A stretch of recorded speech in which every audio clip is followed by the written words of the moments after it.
자, 오늘 함께 봉독할 하나님 말씀 요한복음 8장 1절로 11절까지 말씀을 교독합니다. 마지막 절은 같이 읽겠습니다. 예수는 감람산으로 가시다. 아침에 다시 성전으로 돌아오시니 백성이 다 나오는지라 앉으사 저희를 가르치시더니 서기관들과 바리새인들이 간음 중에 잡힌 여자를 끌고 와서 가운데 세우고 예수께 말하되 선생이여 이 여자가 간음하다가 현장에서 잡혔나이다. 모세는 율법에 이러한 여자를 돌로 치라 명하였거니와 선생은 어떻게 말하겠나이까? 저희가 이렇게 말함은 고소할 조건을 얻고자 하여 예수를 시험함이러라. 예수께서 몸을 굽히사 손가락으로 땅에 쓰신 저희가 묻기를 마지 아니하는지라. 이에 일어나 가라사대 너희 중에 죄 없는 자가 먼저 돌로 치라 하시고 다시 몸을 굽히사 손가락으로 땅에 쓰시니 저희가 이 말씀을 듣고 양심의 가책을 받아 어른으로 시작하여 젊은이까지 하나씩 나가고 오직 예수와 그 가운데 섰는 여자만 남았더라. 예수께서 일어나사 여자 외에 아무도 없는 것을 보시고 이르시되 여자여 너를 고소하던 그들이 어디 있느냐? 너를 정죄한 자가 없느냐? 같이 읽습니다. 대답하되 주여 없나이다. 예수께서 가라사대 나도 너를 정죄하지 아니하노니 가서 다시는 죄를 범치 말라 하시니라. 아멘. 자, 오늘은 요한복음 8장 말씀을 가지고 정죄하지 아니하시는 하나님이라는 제목으로 하나님 말씀을 함께 나누겠습니다. 하나님은 공평하시며 또한 공의로우신 하나님이십니다. 또 반면 하나님이 공평하고 공의로우신 분으로만 우리가 이해해서는 안 될 것은 하나님은 은혜로우신 분, 자비로우신 하나님으로도 성경은 우리에게 말하고 있기 때문입니다. 여기서 공의로우신 하나님과 은혜로우신 하나님 혹은 자비로우신 하나님을 이 두 속성이 전혀 상반된 분이신데 이 상반된 두 가지 속성을 같이 갖고 있는 하나님이라고 얘기하려니까 사람들이 계속 하나님을 이중인격자처럼 또 사람들이 하나님을 잘못 오해하는 것이 있다라고 볼 수 있단 말입니다. 사실 하나님이 공의로우시다라는 것과 하나님이 자비로우시다라고 하는 것은 사실 공존하기가 참 어려운 얘기입니다. 이 두 가지가 공존하기가 어렵다는 것은 마치 물과 기름이 섞이기가 어려운 것처럼 이 두 가지 속성은 상반되기 때문에 그렇습니다. 하나님이 공의로우시다라는 것은 공평하고 의로우시다라는 의미인데 공평하다는 것은 하나님은 항상 동일하다는 것, 기준이. 아침에 틀리고 점심에 틀리고 저녁에 틀리는 어떤 변덕이 없으시다는 얘기입니다. 하나님이 세운 말씀에 대해서는 어제와 오늘이나 영원토록 동일하시지 과거 얘기 다르고 오늘에 와서 말을 번복하거나 그 말을 또다시 다른 말로 바꾸지 않으신다는 얘기입니다. 그런데 그 하나님께서 잘못한 자에게 대하여 벌을 주겠다라고 정하셨으면 그 사람은 그 죄에 의하여 벌을 받는 겁니다. 또 잘한 사람에게 하나님이 상을 주겠다라고 하셨으면 하나님은 동일한 조건으로 잘한 사람에게 하나님은 상 주시는 분이십니다. 이게 바로 공평한 거예요. 이거는 특정한 대상이나 특정한 인물에만 국한된 게 아니라 누구에게나 동일하게 적용됐을 때 시대에 따라서 바뀌는 게 아니라 시대가 바뀐다 할지라도 동일할 때 우리는 하나님을 공의롭다 혹은 공평하다라고 말할 수 있는 겁니다. 하나님이 변덕을 부린다면 사실 우리는 굉장히 불안할 수밖에 없습니다. 왜? 하나님이 기분 맞춰야 되니까. 언제 어떻게 하나님이 바뀔 줄 모른다라고 한다면 우리는 항상 뭘 얘기하겠어요? 기분 좋을 때. 기분 좋을 때를 찾아서 그때 기도해야 되겠죠. 근데 그렇지 않단 말입니다. 그게 바로 하나님의 공의로우심입니다. 그래서 이스라엘 사람들 구약시대 믿던 하나님은 바로 이렇게 공의로우신 하나님을 그들이 알았고 공의로우신 하나님을 그들이 체험했습니다. 그래서 그들이 하나님 말씀대로 살 때는 하나님께서 그들에게 복을 주셨고 그들이 하나님 말씀을 떠나서 우상을 섬기거나 하나님 말씀을 가벼이 여겨서 그들이 하나님이 원치 않으시는 말씀에 불순종할 때는 그들에게 하나님이 벌을 내리셨단 말입니다. 이 벌이라고 하는 것이 육체 질병으로도 나타났고 또 그 땅의 농사가 흉작이 되는 기근으로도 나타났고 때로는 외적이 쳐들어와서 침략해오고 노력하고 약탈해가는 그런 방법으로도 재앙이 찾아왔습니다. 근데 그것이 1, 2년 정도 있었던 사건이 아니라 구약의 역사 수천 년간 이스라엘 사람들이 반복적으로 체험했던 것은 그들이 하나님 말씀대로 살 때는 세계에서 가장 부강한 나라가 됐지만 그들이 하나님 말씀을 떠나면 그 순간부터 그 사람들은 하나님의 징계, 하나님의 처벌을 받았단 말입니다. 그러다 보니까 이스라엘 사람들은 뭐만 보면 뭐가 보여요? 어떠한 저주만 보면 뭐가 생각나는 거죠? 죄가 생각나는 거예요. 그래서 어떤 소경된 이가 있을 때 제자들이 묻습니다.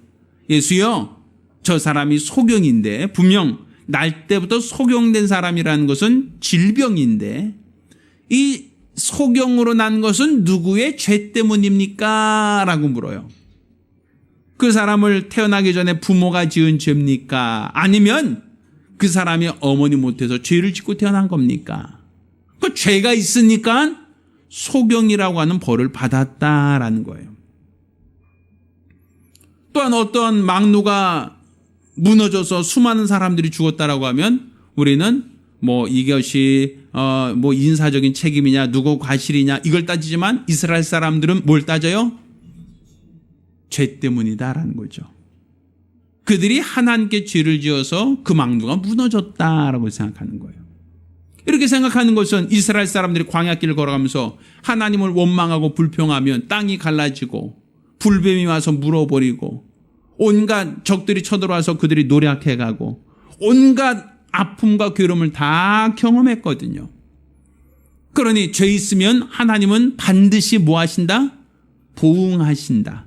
그 죄값을 청구하시는 분이시다라는 것을 이스라엘 사람들 너무나도 잘 알고 있단 말이에요.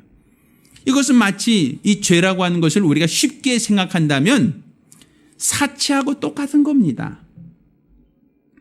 우리가 쉽게 이해한다면 자, 사채 쓰신 분은 없겠지만 여기 예를 들어서 고금리 사치를 하면 쓰신 적이 있다라고 한번 가정해 봅시다.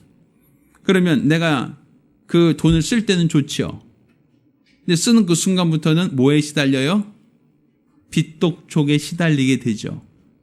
근데 그 사람이 나한테 돈 꺼주면서 그냥 형편 있으면 그냥 갚으세요. 이렇게 얘기하나요? 그렇게 말하진 않죠. 다 갚을 때까지. 이자까지 다 갚을 때까지 어떻게 하겠어요? 계속 추궁하죠. 계속 귀찮게 하죠. 계속 협박하죠.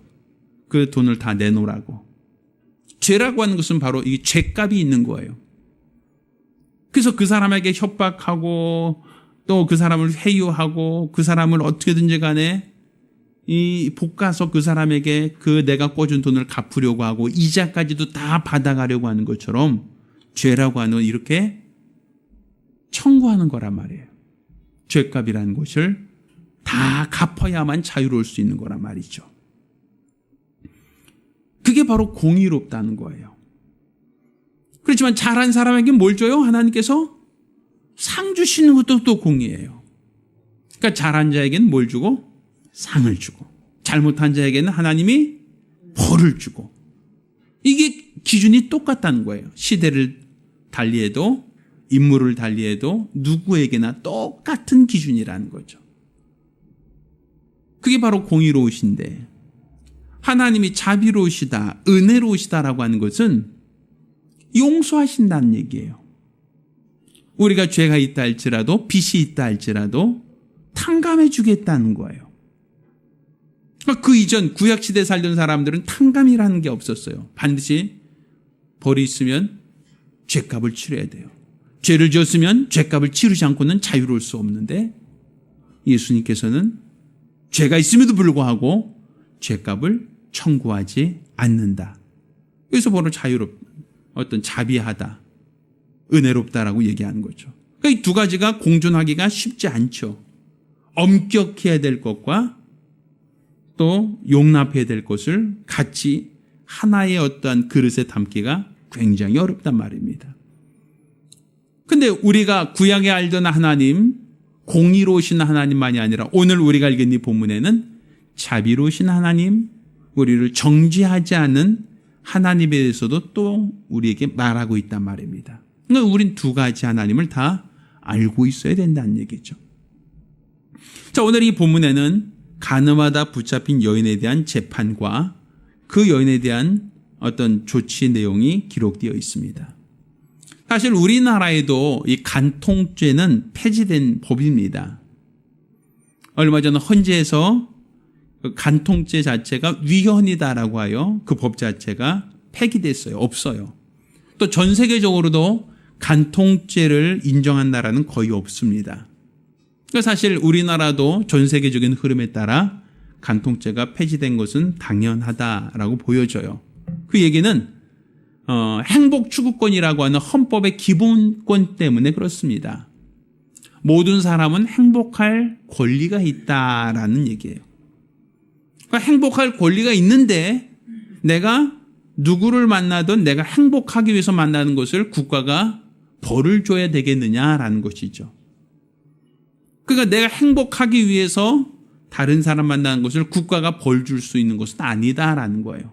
단지 배우자가 피해를 봤으니까 배우자가 피해를 본 사람이 위자료는 청구할 수 있지만 국가에서 나서서 내가 행복하려고 했던 사람을 벌 주는 것은 잘못됐다. 이게 헌재의 기본적인 생각이었습니다. 그래서 우리나라는 간통죄가 폐지되었죠.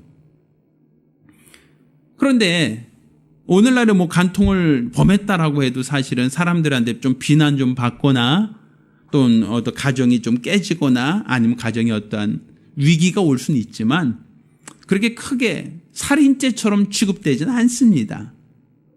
그런데 오늘날에도 간통에 대해서 살인죄로 취급하는 나라가 있어요. 저 중동에 있는 사우디나 아니면 아랍권 나라들, 그 나라들은 지금도 간통을 범하면 총살시킵니다. 그 자리에서 사람들 앞에서 죽일 수 있어요. 우리나라보다 훨씬 더 엄격하죠.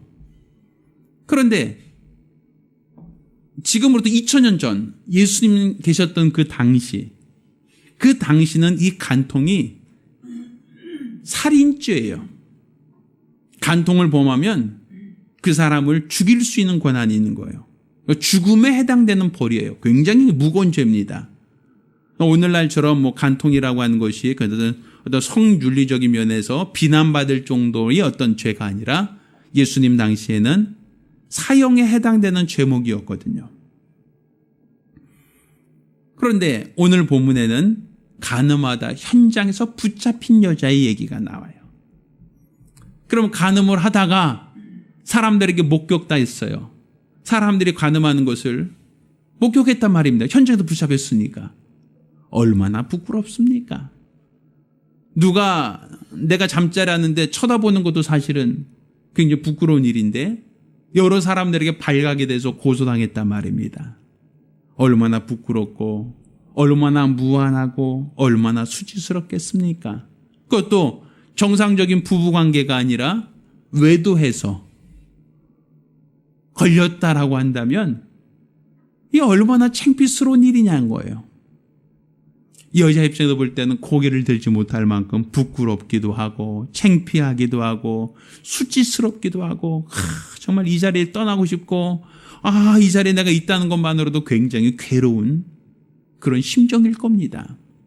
게다가 그 당시는 간통을 범하다가 붙잡히면 돌에 맞아 죽었어요.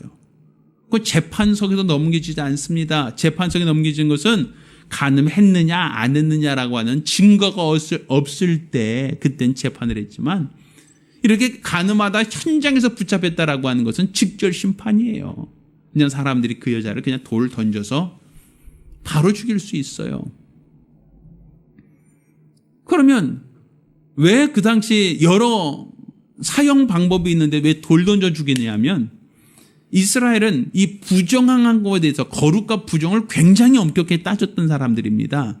그래서 부정한 것은 만지면 너도 부정해진다라고 봤어요. 그래서 절대로 접촉을 금지했죠. 그래서 문둥병자라든지 혈류병자 같은 경우는 피부 접촉 자체를 금했어요. 이게 전염된다는 거예요. 그래서 그 사람들은 사람들 앞에 오지도 못해요. 사람들은 있는데도 나오지 못하고 혹시 지나갈 때는 나는 부정합니다. 나는 부정합니다. 라고 해야만 지나가요. 사람들이 다 비켜주니까. 그게 이스라엘이에요.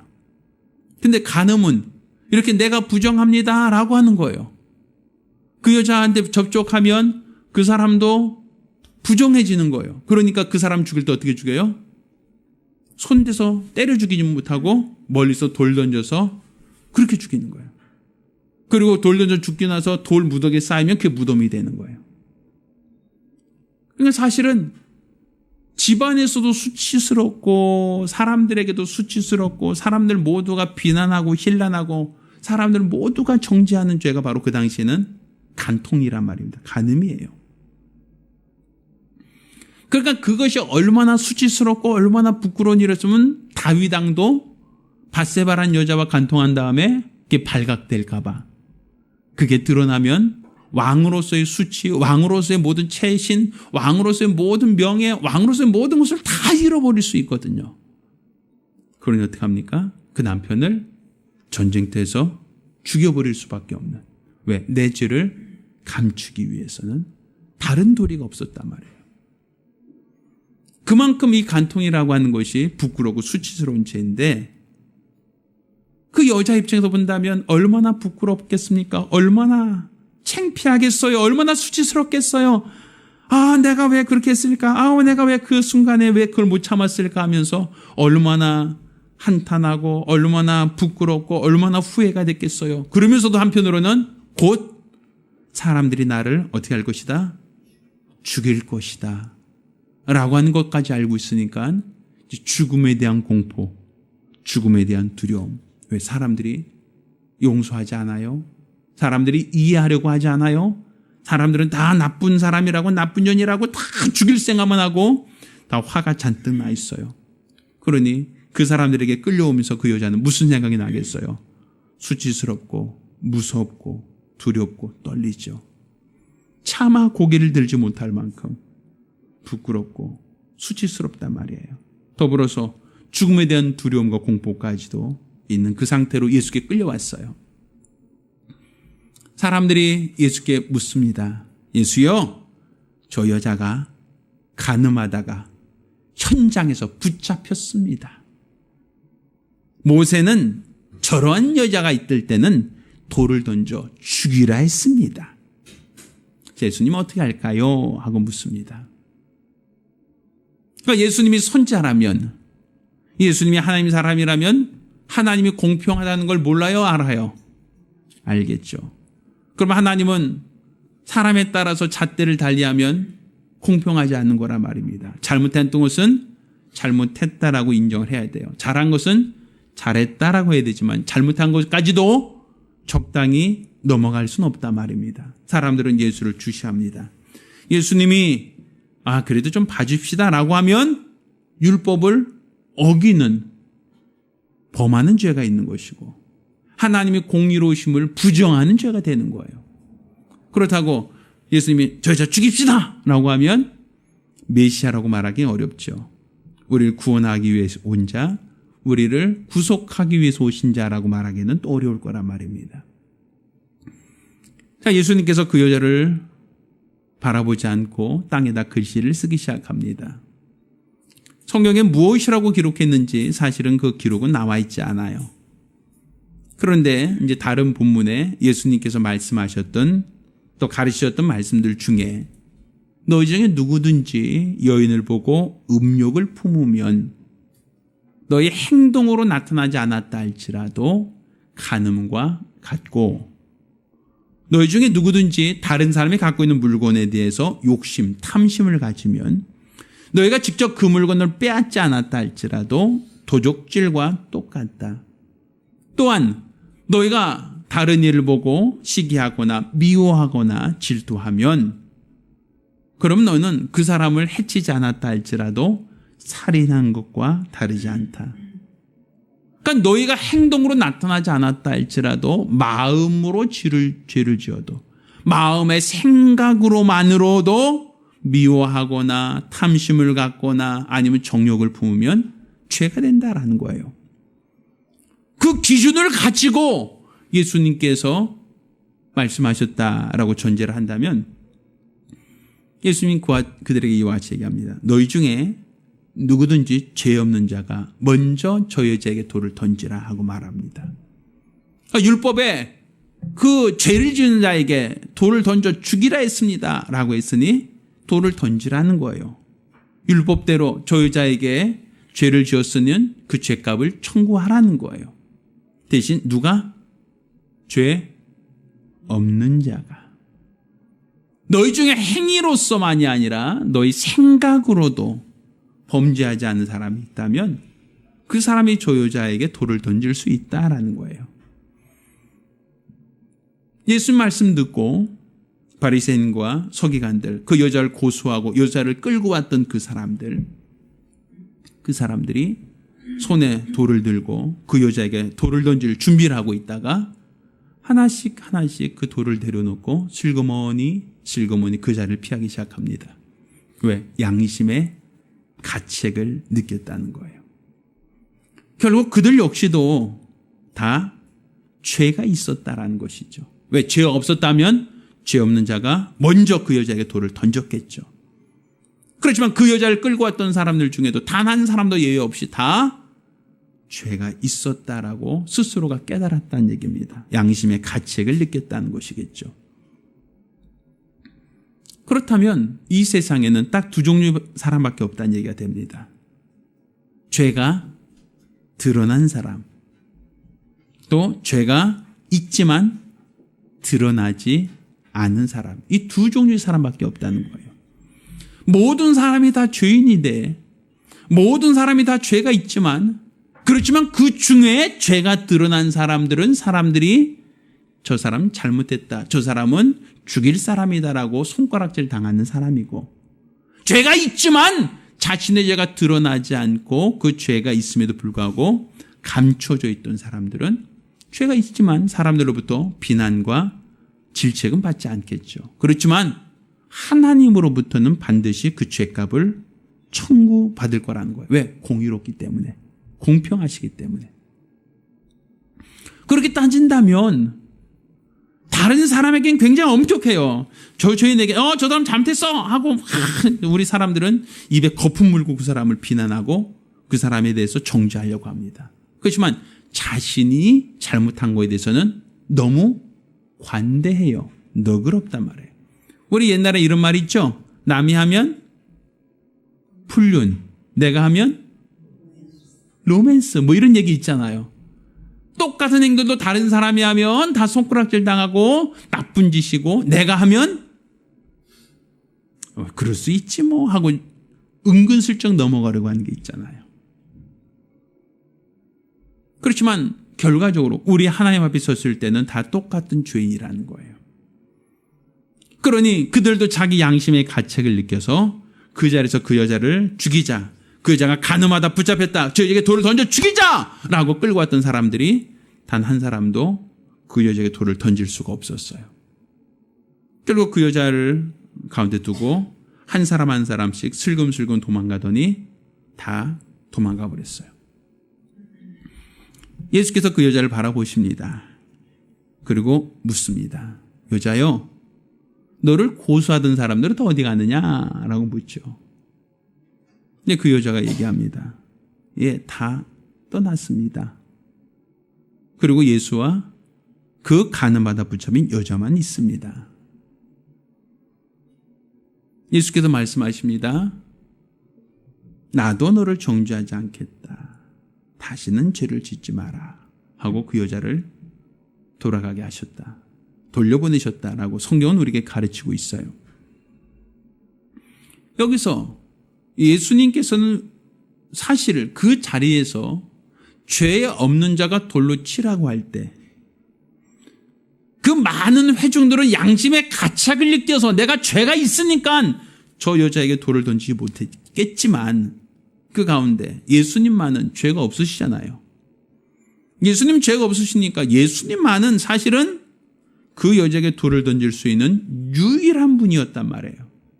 그 여자를 형벌하고 그 여자의 죄에 대해서 물을 수 있는 유일한 분이 바로 예수님이셨겠죠. 근데 예수님은 내가 먼저 돌 던질 테니까 너희도 따라 던져라고 얘기하지 않고 예수님 자신도 돌을 던지지 않겠다라고 얘기하셔요. 그 여자가 죄가 없다는 얘기가 아닙니다. 그 여자가 허물이 없다는 얘기가 아닙니다. 비록 허물이 있지만 죄가 있지만 내가 너를 정죄하지 않겠다. 다시 죄를 짓지 마라 라고 말씀하셨단 말이에요.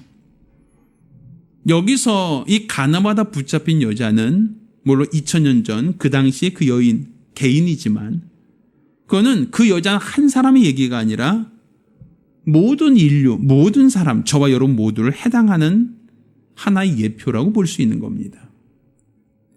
왜? 그 여자는 뭐가 드러났던 여자요? 죄가 드러났던 여자고 그 가운데 그 여자를 죽이자! 그 여자에 돌 던지자! 라고 했던 사람들은 죄가 없었던 사람들입니까? 죄가 있지만 드러나지 않았을 뿐이에요. 사람들에게 발각되지 않았을 뿐이란 말입니다. 그 여자는 가늠하다가 발각돼서 쫓겨난 거고 다른 사람들은 자기가 잘못한 것이 드러나지 않은, 공개되지 않았을 뿐이지 그들 역시도 다 죄가 있단 말이에요. 그러면 죄 있는 자가 공의로우신 하나님 앞에 나왔으면 하나님은 그 사람 어떻게 됩니까? 죄값을 청구해야겠죠.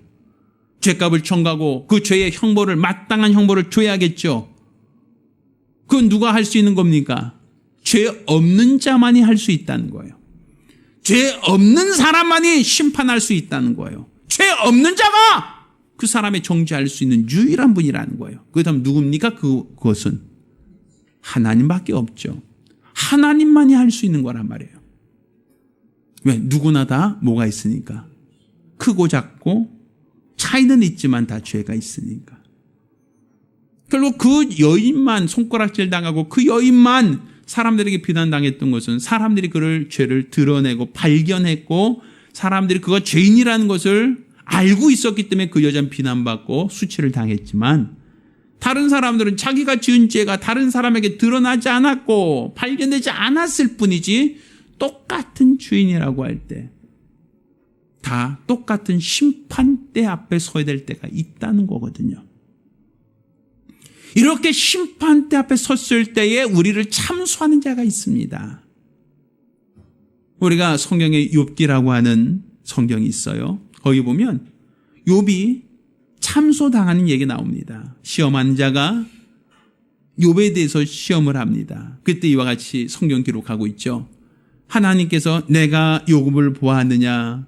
이렇게 신실한 자가 없다. 이렇게 믿음 있는 자가 내가 본 적이 없다라고 얘기하세요. 그가 죄 있다고 얘기하지 않았어요. 의롭다. 그는 죄 없다. 신실하다라고 얘기합니다. 그런데도 불구하고 참소한 자는 뭐라고 얘기합니까? 저가 까닭 없이 하나님을 잘 섬기는 게 아닙니다. 하나님이 그 사람에게 복을 많이 주셨기 때문에 그 사람이 소금 먹은 자가 물 먹이듯이 그래서 하나님을 잘 섬기는 겁니다. 하나님이 그 사람에게 주신 복을 다 뺏어 보십시오. 그 사람도 별거 아닙니다. 우리처럼 똑같이 하나님을 비방하고 욕하고 저주하며 떠날 겁니다. 라고 참소해요. 그래 한번 시험해봐라 하고 그를 시험하라 할 때 그의 재산을 하루아침에 다 잃어버립니다. 배가 가다 침몰하고 도적이 와서 뺏어버리고 모든 재산을 다 잃어버려요. 그 몸에 욕창이 생깁니다. 부스럼이 생겼다는 정도가 아니라 얼마나 가렵고 얼마나 힘들던지 기아장으로 몸을 벅벅 긁어서 피가 날 만큼 아주 고통스러운 병에 걸립니다. 그의 아내도 저주하며 떠납니다. 그의 가족도 그를 섬기던 모든 하인들도 다 떠나버립니다. 그는 하루아침에 알거지가 되었어요. 가족 다 잃어버리고 재산 잃어버리고 건강까지도 다 잃어버린 아주 비참한 지경까지 이르렀어요. 누구 때문에? 참소하는 자 때문에. 저가 까닭없이 하나님을 잘 섬긴 게 아닙니다.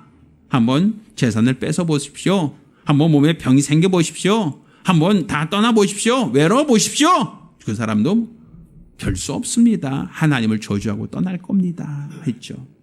근데 이렇게 참소한 자가 우리가 잘못이 있는데 참소하지 않겠습니까? 의인도 참소하던 자가 우리가 생각으로 마음으로 잘못한 것이 있는데 그들이 우리를 그냥 곱게 참소하지 않고 넘겨주겠습니까? 그렇지 않아요. 드러난 죄에 대해서 사람들이 그 사람을 정죄하고 심판하고 욕했던 것처럼 드러나지 않은 죄도 언젠가는 드러날 수밖에 없거든요. 그때 시험하는 자가 우리를 가만히 내버려 두겠습니까? 하나님 앞에 심판하고 하나님 앞에 그를 정죄하지 않겠습니까? 그렇다면 모든 사람은 그 죄로 인하여 형벌을 받고 죄로 인하여 영원한 심판을 받게 된 것이 저와 여러분 모두의 운명이란 말입니다. 근데 오늘 이 가늠하다 붙잡힌 여인에게 예수님 뭐라고 하십니까? 죄 없는 자만 저 여자에게 돌을 던질 수 있다. 죄 없는 하나님만 이 여자를 형벌할 수 있다. 그런데 형벌할 수 있는 그분이 내가 너를 돌 던지지 않겠다. 내가 너를 형벌하지 않겠다. 다시는 죄를 짓지 말라 하고 그 여자를 돌려보냈단 말입니다. 그 얘기는 그 여인에게만이 아니라 우리 모두에게 하신 동일한 말씀이에요. 너에게 허물이 있는 거 알고 있다. 너에게 잘못이 있는 것도 알고 있다. 너의 연약함이 있는 거 다 알고 있다. 그렇지만 내가 너희 죄를 묻지 않겠다. 내가 너희를 용서하겠다는 거예요. 그렇지만 다시는 죄를 짓지 말라고 우리를 용서하시겠다는 겁니다. 그런데 우리는 하나님의 은혜로 용서받은 거예요. 내가 잘해서가 아니라, 내가 의로워서가 아니라, 비록 죄인이지만 드러나든 드러나지 않았던 죄가 있어서 그 죄로 인하여 심판받을 자를 우리 주님이 용서해 주시고 긍휼히 여겨주셨다는 겁니다. 이걸 바로 우리는 은혜롭다라고 얘기하는 겁니다. 그런데 이렇게 은혜로우신 하나님을 만났는데 우리는 내가 용서받았는데, 내가 내 잘못을 용서받았는데 우리는 우리 형제들에 대해서, 우리 이웃에 대해서 용서하고 있느냐라는 거예요. 성경에 이렇게 얘기하죠. 다른 사람의 눈에 티를 빼려고 한다면 먼저 내 눈에 있는 들보를 빼내야 될 것이다. 우리는 다른 사람의 잘못은 잘 보여요. 이상해요. 제가 밥 먹다가도요, 간혹 가다가 머리카락이 하나 딱 들어있잖아요. 그럼 그게 보여요. 이상하게 그런 건 잘 보여요. 그냥 먹다가 대충 그냥 먹어버리면 될 것 같은데 이상하게 먹다가도 입에서 뭐 빼내요. 이렇게. 뭐 그렇다고 저희 집에 맨날 머리카락 들어있다는 얘기는 아닙니다. 저 음식점에서 먹다가도 뭐 하나 들어있는 것은 진짜 잘 보여요. 그것처럼 우리는 그 대통령부터 시작해서 우리 가까운 배우자나 가족이나 친구나 이웃까지도 그들이 잘못한 것은 눈에 정말 잘 보입니다. 그들의 과오에 대해서는, 과실에 대해서는 아주 잘 보여요. 우리 대통령이 뭐 잘못한 거 사람들이 다 입에 거품 물고 얘기하죠. 대통령이 그래서 안 된다고. 왜? 잘못이 보이니까. 허물이 보이니까. 얼마 전에 우리나라에서 가장 최고의 재벌이던 그 어떤 사람도 재판받고 그 사람이 유죄 판결이 났어요. 사람들이 그 사람 재판을 서로 보려고 그 방청객을 되려고 줄을 서서 투표했다는 거예요. 그리고 그 사람이 진짜 벌 받나 안 받나 보자. 잘못한 사람은 사람들이 잘 보이거든요. 그 사람들은 잘못하면 사람들이 정죄합니다. 심판합니다. 저 역시도 운전하다 보니까 가끔 가다가 신호 위반한 자들을 보게 돼요. 뭐 저 역시 운전하다 보니까 앞차들이 신호 위반하는 거 아니면 뭐 하는 거, 횡단보도에 서지 않는 거 이거 많이 보잖아요. 그렇죠? 그때마다 무슨 생각 나요? 에이, 저 신호 위반하네. 차선 위반하네. 보이죠? 그때마다 뭐 저렇게 운전을 왜 저렇게 해? 라고 우리는 생각을 할 수 있어요. 근데 내가 바쁠 때는 어떻게 해요? 내가 바쁠 때는 나도 간혹은 신호위반하는 경우가 있잖아요. 그때는 우리 뭐라 그래요? 이거는 어쩔 수 없어. 지금 상황이 지금 급박하니까 어쩔 수 없어. 뭐만 없으면 돼요? 경찰만 없으면 돼. 신고만 안 들어가면 돼. 그냥 적당히 넘어갈 수 있으면 돼. 우린 그렇게 적당히 넘어가려고 하잖아요. 남들이 잘못은 우린 눈에 잘 보이는데 내 잘못, 내 허물은 잘 안 보려고 해요. 인정하지 않으려고 해요. 그러다 보니까 부부싸움을 해요. 그러다 보니까 이웃과 다툼이 생기기도 해요. 우리가 분쟁이 있고 다툼이 있는 것은 항상 누가 잘못했느냐 그것 때문에 다퉈요. 누가 허물이 있느냐 그것 때문에 서로 싸워요. 왜? 허물을 들춰내려고 하고 잘못을 지적하려고 하기 때문에. 그런데 타인의 잘못을 지적하기 전에 우리 주님이 먼저 나를 용서하셨다는 것을 아신다면 그 사람의 잘못을 우리가 책망하고 짜증내고 야단치기 전에 먼저 우리 주님이 나의 죄를, 나의 허물을 용서하셨던 분이라는 것을 우리가 믿으신다면 우리가 어떻게 해야 될까? 우리 역시도 용서해야 되지 않겠느냐는 거예요. 주님도 용서하셨는데, 주님도 은혜로서 우리를 용서하셨는데 왜 우린 용서하지 못하는가? 주님도 나의 허물과 나의 죄를 용서하셨는데 왜 나는 용서하지 못하는가? 왜 자꾸 내 눈에는 그런 모습이 눈에 보이고 눈에 자꾸만 밟히는가? 역시 나 역시도 죄인이고 나 역시도 허물 많은 자요. 나 역시도 주님 앞에 섰을 때에 분명 책망받을 자인데 왜 내 잘못은 보이지 않고 타인의 잘못, 타인의 허물만 눈에 보이는가? 만약 내가 용서하지 않는다면 성경에는 이와 같이 얘기합니다. 내가 너를 먼저 탕감해 줬는데 너에게 죄진 자를 네가 탕감하지 않는다면 내가 너에게 탕감한 것을 무효시키고 다시금 청구하겠다라고 하는 동간의 비유를 하세요. 우리 주님이 나를 먼저 용서하신 것은 너도 용서하라는 거예요. 그래서 우리가 주기도문 할 때 뭐라고 합니까? 우리가 우리에게 죄진 자를 사하여 준 것 같이 우리 죄를 사하여 주옵소서 하고 기도하지 않습니까? 그럼 우리는 용서받은 자예요. 내가 먼저 용서받았고 내가 죄와 허물을 하나님으로부터 먼저 용서받은 사람입니다. 그렇다면 우리 주님은 나에게 네가 용서받은 것처럼 너에게 잘못한 사람을 너 역시도 뭐하라? 용서하길 원하신단 말입니다. 내가 너의 죄를 정죄하지 않은 것처럼 너도 타인의 허물을 정죄하지 마라. 이게 바로 우리 주님이 우리에게 원하시는 신앙의 모습입니다. 따라서 저와 여러분 모두가 우리가 드러난 죄인이든 드러나지 않은 죄인이든 모두가 죄인이라는 것을 아신다면 나 역시도 죄인이라는 것을 이해하시고 인정하신다면 우리 하나님이 나를 용서하셨다는 것을 믿으시고 내가 용서받은 자로서 내가 타인의 허물을 타인의 잘못을 지적하기보다는 나도 먼저 용서하리라. 내가 먼저 용서하리라. 이런 마음의 각오와 결단 갖기를 예수 이름으로 축원합니다. 기도합니다. 우리 같이 기도하실 때에 우리 주님이 나의 허물을 용서하신 것처럼 나도 용서하기 원합니다. 우리 하나님께서 나의 죄와 허물을 먼저 용서하시고 정죄하지 않으신 것처럼 나도 나에게 잘못한 자들을 용서하는 자가 되기 원합니다. 하나님 도와주시옵소서. 간절히 사모하며 한 목소리로 기도합니다. 은혜로우신 아버지 하나님, 우리 하나님께서 우리 죄와 허물을 용서하심을 감사드립니다. 내가 먼저 용서하기 원합니다. 이는 하나님께서 우리 죄와 허물을 먼저 용서하여 주셨사온즉 내가 하나님께 탕감받은 자로서 나 역시도 나에게 죄 지은 자, 나에게 허물 있는 자를 용서할 수 있는 너그러운 마음 갖게 도와 주시옵소서. 하나님이 정죄하지 않는 자를 내가 정죄한다. 하나님께서 심판하지 않은 자를 내가 심판한다는 것이 얼마나 무거운 죄인가를 돌아볼 수 있도록 도와 주시옵시사. 하나님이 원하시는 거룩한 뜻을 쫓아 하나님이 기뻐하시는 성도들이 되며 하나님께서 귀하게 사랑하고 사용하시는 능력 있는 일꾼들이 되어질 수 있도록 도와 주시옵소서.